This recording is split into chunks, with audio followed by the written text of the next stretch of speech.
আজকে দ্বিতীয় পার্টে আমি বলবো আমি কিভাবে এই সম্পর্ক থেকে নিজেকে বের করে এনেছিলাম।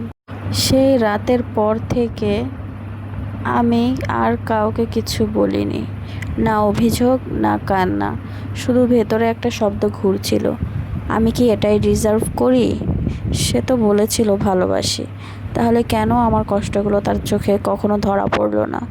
আমি তার মেসেজের অপেক্ষায় থাকতাম, কিন্তু সে ব্যস্ত থাকতো অন্য কারো স্টোরিতে।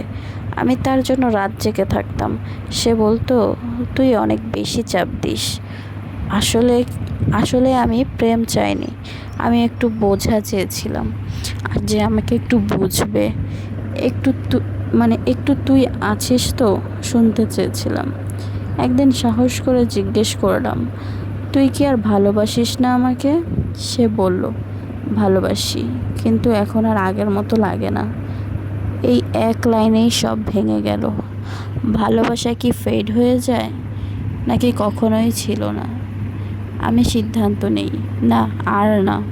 তাকে আমি কিছু না বলেই চলে এসেছিলাম, না ঝগড়া না কান্না, শুধু এক কাপ চায়ের পাশে একটা চিরকুট রেখে এসেছিলাম।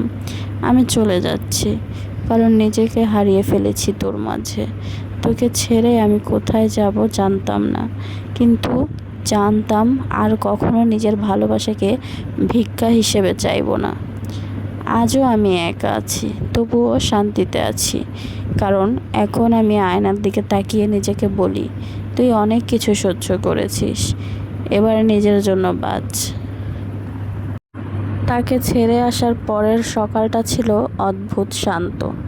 কান্না ছিল না, ঝগড়া ছিল না, শুধু ছিল একটা ফাঁকা জায়গা, যেটা আমি অনেক দিন নিজের ভেতর বানিয়ে রেখেছিলাম। প্রথম কিছুদিন খুব কষ্ট হয়েছিল। রাত জেগে ভাবতাম, ও কি আজকে আমাকে মনে করেছে? ওর কি একটুও খারাপ লাগছে না আমার জন্য? কিন্তু ধীরে ধীরে বুঝলাম, যে মানুষ ভালোবাসার ভাষা বোঝে না, তার থেকে দূরে যাওয়াটাই সম্মান। আমি ছোট্ট একটা রুম ভাড়া নিলাম, নিজের মতো সাজালাম, একটা বিছানা, একটা আয়না আর একটা স্বপ্ন।